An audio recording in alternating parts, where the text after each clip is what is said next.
favourite record of the year. It was The Wave with You Saw from their excellent second album called City Lights. We're doing our Christmas countdown at the moment, which is our top 20 tracks of the year, and we've reached number 1, so I can finally reveal in the studio we have none other than Vince from Gevaudan Dogs. How you doing, Vince? Yes, we've made it. Great to have you here. And we can reveal that our number 1 track of the year, our Christmas number 1, is Down the Pathway.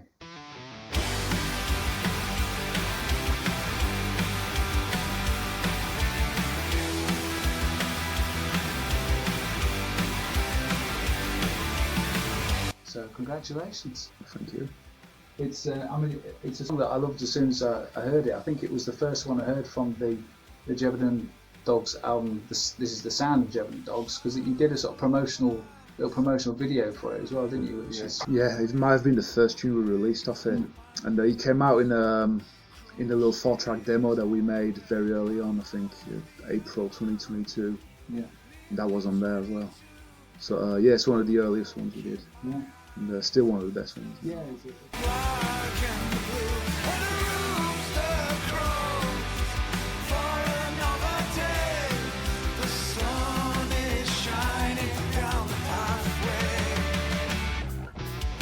So it's actually quite an old tune, is it? It's been around a while. It has been a few years. Most of my tunes are. A lot of them predate the band. Yeah. And I've had like this catalogue of tunes that I've been sat on for a few years. Yeah. And then once the band actually came together, I was able to tap into all that. And there's still maybe 2 or 3 albums in there somewhere. So amazing. Yeah. Not running out anytime soon. There's 1 or 2 tracks like certainly Di Moriarty is one that I think there's a Gevaudan Dogs version and also sort of a solo Vince Cayo version.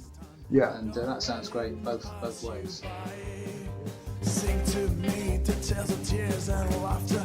Chunks of your soul have paved the whole world over. One too many nights without any sleep. For I'm haunted by the ghost of Di Moriarty.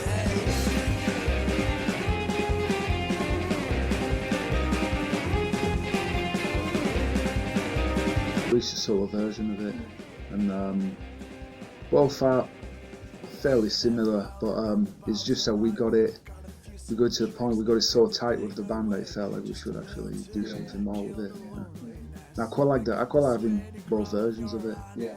A lot of these tunes I could even have a 3rd version, a 4th version. Yeah. I mean, the Ghost of Di Moriarty was actually written on accordion.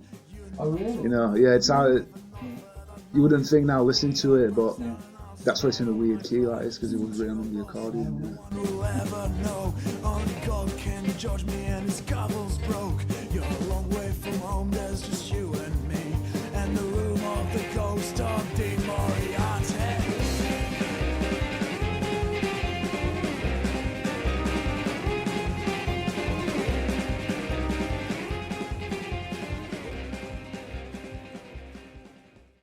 Are there sometimes songs that you've done in that kind of solo acoustic guitar way that you've tried to sort of convert into more of a band format that just haven't quite come off, or do you manage to? Yeah, there's a few of them that we've tried that we just ended up just sacking off in the end. The other way around as well. Yeah. But the difference now is that now I know I can write the tunes to the band. Yeah.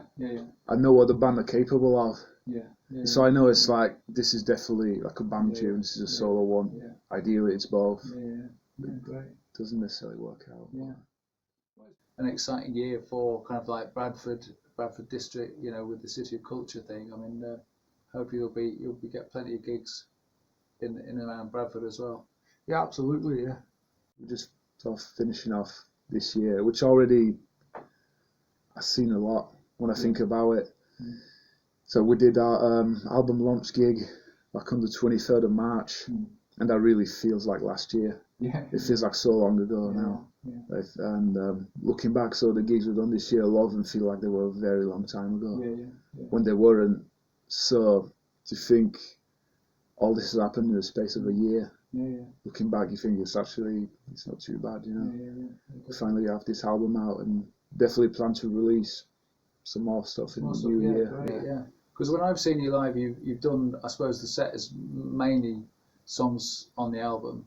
Have you got other songs kind of ready to go for to be recorded maybe for new releases? Yeah, we've got a couple of new ones. We've introduced a couple of new ones to the set since. We have a hard time finding time slots for rehearsals. I'd like us to have more new material, but we don't really rehearse quite often enough at the minute for this to happen. You're all in loads of other projects as well, aren't you? Yeah. Everyone is in other bands.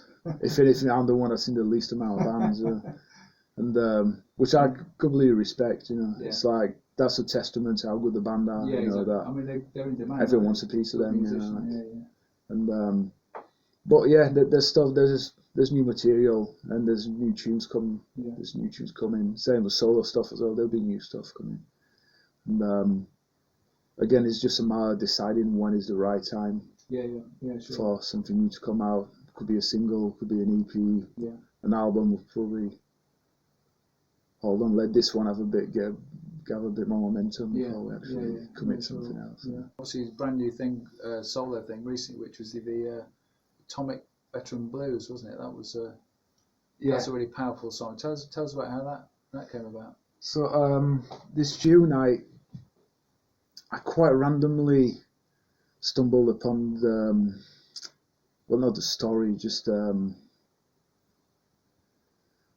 debacle, you could call it, of what happened to the Atomic Veterans. So for those of you who don't know, the Atomic Veterans are former, mostly British and American soldiers who were experimented on by their own nations, their own armies, during the Cold War, back when those nations were experimenting with nuclear weapons.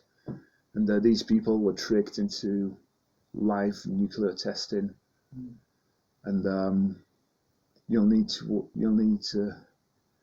hear a few testimonies to realise how horrific the experience was. A lot of them have since died. A lot of them have got really awful diseases off it, and a lot of them got some of it has been passed on to their kids and their kids after that, and they'll never recover from. But also they were made to sign an oath of silence for 50 years. He only got lifted, I think, in 2000s or the 2010s. All right. So that's why we've only just sort of started to hear about it. Yeah, it's only now they're starting to come out because they have 50 years. They were forced into silence, which is where you realise that the powers that be that put them in that situation knew how wrong this was, knew how awful this thing was. Yeah, it's really. They shipped me off to the Pacific, I was 22. The irony of the name, it soon gets to you. Fire and bombshells and B-52s.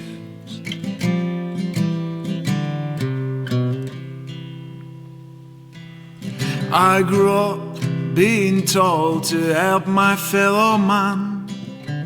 I enrolled when I left school just like I had planned, but no one could plan for what waited for us.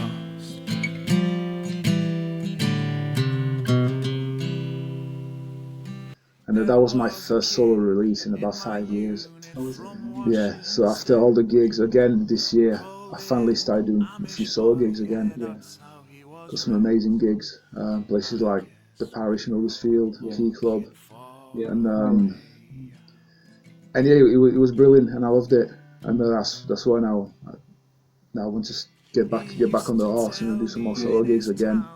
So this release is sort of signified to mark my sort of return to solo action, And again, I want to put out more solo material. There's loads of tunes in them. Again, I'm sat on a lot of solo tunes as well. You're doing some more accordion stuff. Oh yeah, absolutely. It's definitely a few numbers in the box still.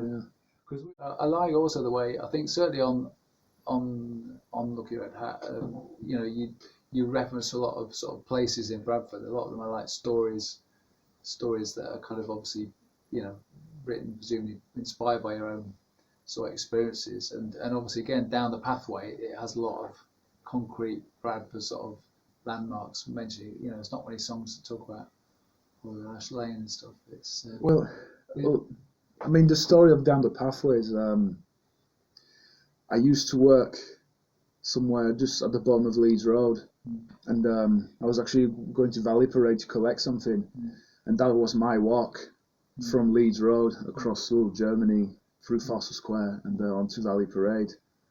And it's just things that I saw walking down the road, just little bits picking up, shards of glass, like just a shattered ball on the floor. Then you've got your first verse, and so on, and things like that. And a lot of things just happen very randomly. Like you might just see one thing that just catches your eye, or you hear something, you hear someone say something, and that stays with you. And that's how a lot of tunes. That's the infancy of a lot of tunes. But again, just Bradford is one of those places where he never leaves you cold. It's definitely a Marmite sort of town, where it's like you get very mixed reviews of the town. Yeah, that's true. But it never leaves you indifferent. There's so much to it. Yeah. There's so much going on, and I want to encourage everyone to, next time they go into town, to remember to look up, look above the shop front, and look at the first and second stories of every building in town. And you realise that this town has got a lot behind it. It's got a lot of history, and there's a lot to be cherished and celebrated about it. Yeah. Oh, and that's your boy.